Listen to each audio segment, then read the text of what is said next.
Right on to the real, much love to these haters. It's time for the Lakers. It's time for the Lakers. Right on to the real, much love to these haters. It's time for the Lakers. It's time for the Lakers. Right on to the real, much love to these haters. It's time for the Lakers. It's time for the Lakers. And what is happening, my YouTube family? Of course, it is your boy B New. I'm coming at you on this Sunday. And first and foremost, as always, want to send out positive vibrations and blessings to anybody who could be listening. Now, with all that being said, we all know that the Los Angeles Lakers were in action on Friday night on the first game of their road trip, taking on none other than the Milwaukee Bucks. And the Milwaukee Bucks was a great test to start off their road trip, because we know the Lakers are going to be on a road trip for the next week or so on this East Coast swing. And it's always good to start the road trip off with a win. And that's exactly what I predicted the other night. And the win came about in very good fashion. And we're going to break down that in just a moment. And we're also going to have a quick preview of what the Lakers are going to do against the Washington Wizards on tonight. But before we get into that, I do want to say that Dennis Schroeder, who was unavailable the other day because of personal reasons, was because, you know, he had the birth of his wife, had the birth of his third child, his son. So congratulations to Dennis Schroeder. We know Pau Gasol, another member of the Lakers family, just welcomed into the world a newborn baby as well, just on a few days before that. So, you know, congratulations to both of them.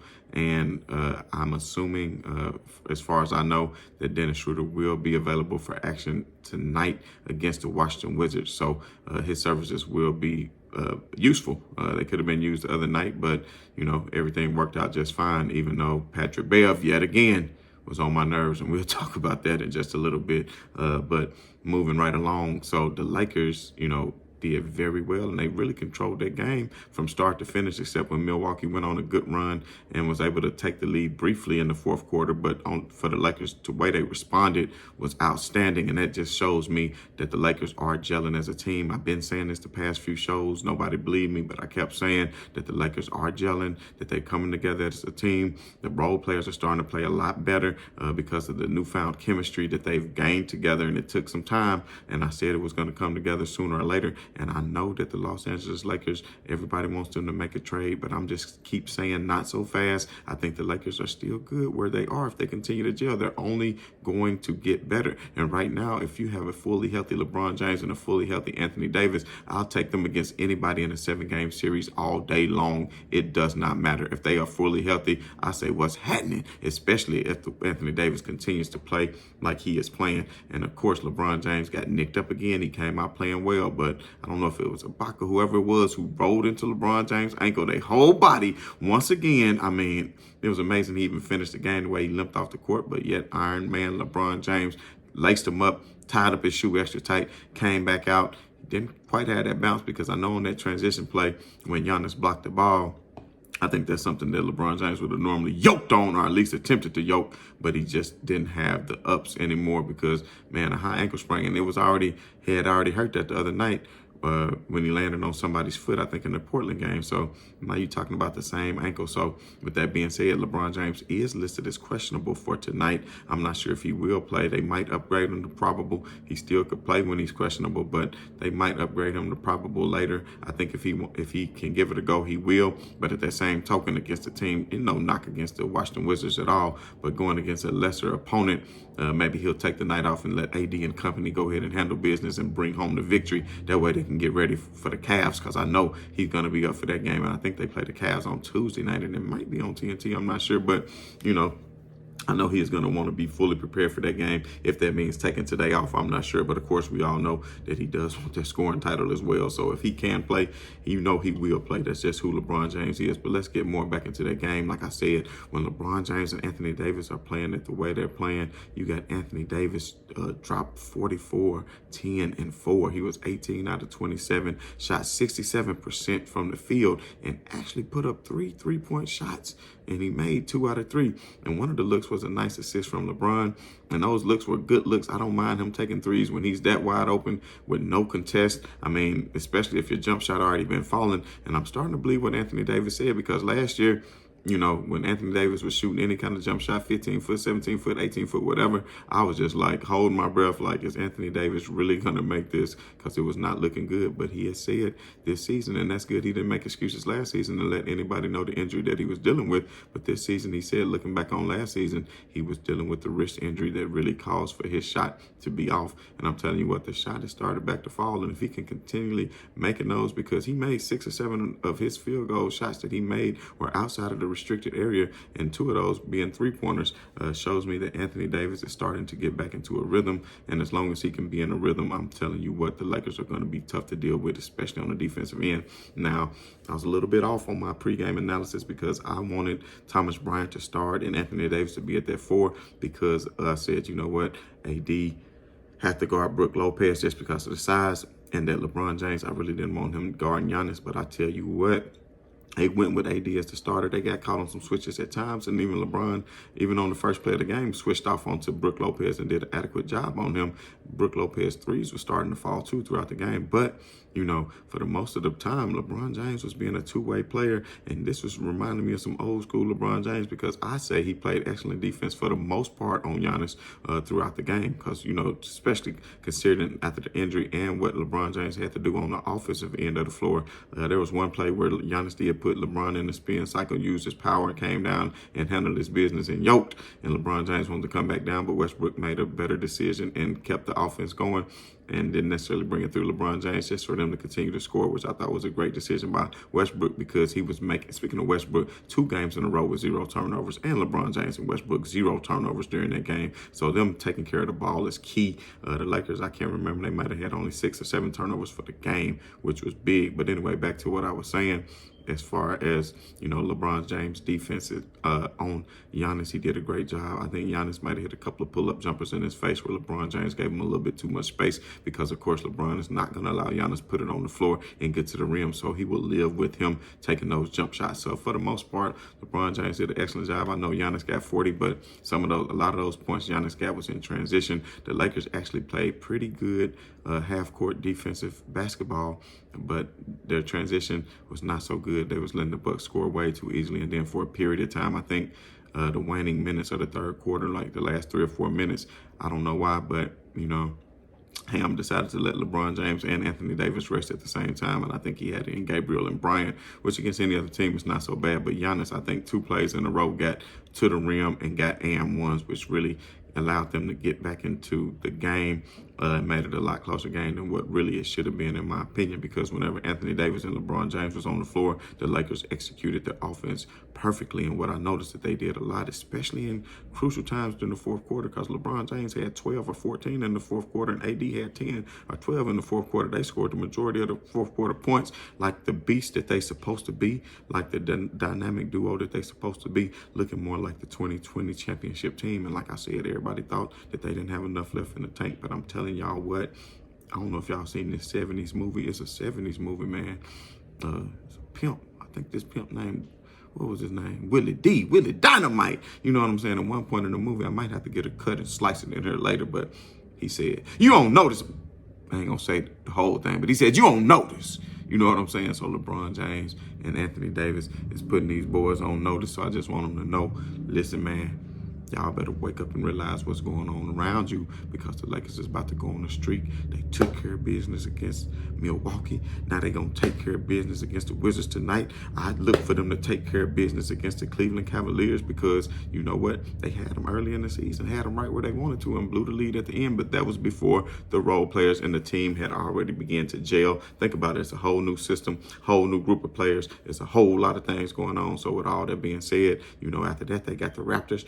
I'd say they take care of business. 76ers should still be without James Harden.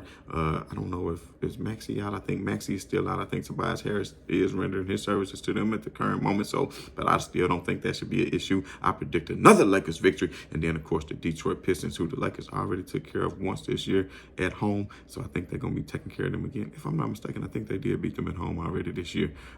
So we should see how that goes. If the Lakers can go on a 6-0 road trip, that'll be tremendous. And if y'all didn't notice it already, all the standings, it's 5 or 6 teams who have 12 losses. The Lakers got 11. They 1 game behind that. If you look at the standings, the Lakers basically 2.5 games out of being 4th. So everybody who wanted to say the season was over, everybody who thought that that's what it was, everybody who, all the haters who were so happy, man, stop looking silly.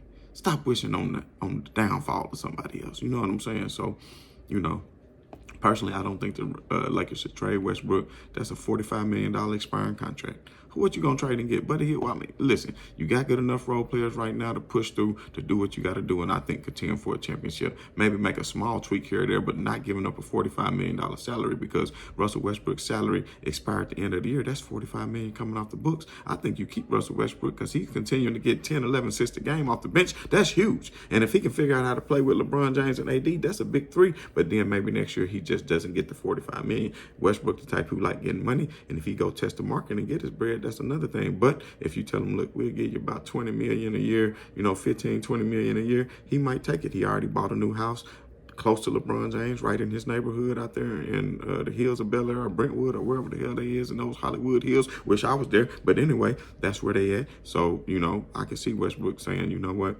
I'll take 15, 20 million a year if chase championships, be out here. I'm from LA. I'm in LA, and you know how they say, to live and die in LA, it is the play. Nah, I ain't gonna start singing. So anyway, back to what I was saying. LeBron James had an excellent game, even though he was hurt, and AD was a +5, but LeBron James shot, he was 28, 8, and 11. He was only 12 out of 27 for 45%, and I think a couple of those shots, Giannis did get good blocks on, so let's not get that twisted. But again, he was 3 from 6 from the three-point line, and that 50%. The last 5 games, LeBron James has shot 50% from 3, including that 3 for 10 from the Pacers. But, that kind of, I think he'd be shooting 70% from 3 if it wasn't for that. So anyway, he still hit 2 big threes in the fourth quarter to put the Lakers back in front. And when the Bucks thought that they was come back and get momentum, he hit another big 3, and that's what he was able to do. And then let's not mention Westbrook, who was 15, 7, and 11, 0 turnovers for him and LeBron, like I said. So 15, 7, and 11, that's big time. You get in double digits. You had Lonnie Walker in double digits. He had 14 points. He was 2 out of 5 from 3. Now let's get to the not so good, was the Pat Bev. Pat Bev and Troy Brown were the only 2 members of the team that was in a minus. Troy Brown -10, Pat Bev -7, and they spent a lot of time on the floor with Anthony Davis and LeBron James. So LeBron James ended up a +6. AD was a +5. They would have been probably plus double digits hadn't it been for the stagnation of Pat Bev. He think he got the green light to shoot these shots. I mean, at this point, I'm just ready to see Pat Bev go to the bench, Dennis Schroeder and Austin Reeves to start in the backcourt would be a lot better for the Lakers. I don't know what Pat Bev, I know it's camaraderie and everybody cool and all this and that, but at the end of the day, Ham need to go ahead and do what's best for the team and regulate that. So I don't know what's going on, but one thing I did notice with the great adjustment that the Lakers made was LeBron James and AD was deadly on their pick and roll in the fourth quarter, and they was doing it from low. They weren't doing high pick and rolls. They was doing it low, close to in the paint, which put a lot of pressure on the defense. So when the help was coming from the weak side, LeBron James, of course, knows already what to do, but when you already so deep into it, they couldn't do just drop coverage. So a lot of teams switch on that and try to put a bigger person on both of them, just to combat that. But what the Milwaukee Bucks decided to do was they decided to just drop back and play straight up on it, not fight around and switch. Like a lot of other teams, they just been switching on the pick and roll, keeping the big body in there because of what their personnel is on most teams. But with the Bucks, they said, you know what, we're going to play Drew Holiday straight up, let him not switch, him fight through the screen, and we're going to keep Lopez straight up on AD. But guess what? They couldn't do it, baby, because you know what?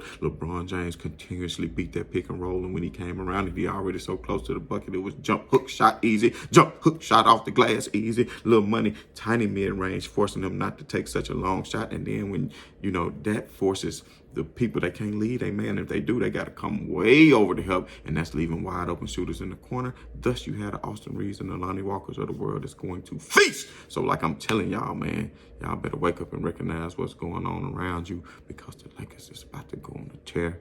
They about to move up in this Western Conference, and they about to put a lot of people on notice. You understand what I'm saying? I don't care if you the Denver Nuggets. I don't care if you the Phoenix Suns. Phoenix Suns, who they fall to the other night by 1, messed up my 14 parlay, man. To the Houston Rockets, fam. Come on, baby. I'm telling y'all, man. top to bottom, I'm liking how this Lakers team is looking. And I've been telling y'all, people thought I was crazy. Now who crazy, baby? I'm going to tell y'all again. Lake Show, right on to the real. Much love to the haters. Happy Sunday. Enjoy the game tonight. If y'all know if LeBron will be playing tonight, put it in the comments. If you haven't done so already, you know what to do. Like, share, hit that comment. Oh, yeah, me and my grandson was clowning on yesterday. I had a busy day today. I'm going to put that at the end of the video just for fun. Y'all tell me if y'all like it, man. But anyway, right on to the real. Much love to these haters. I'm out.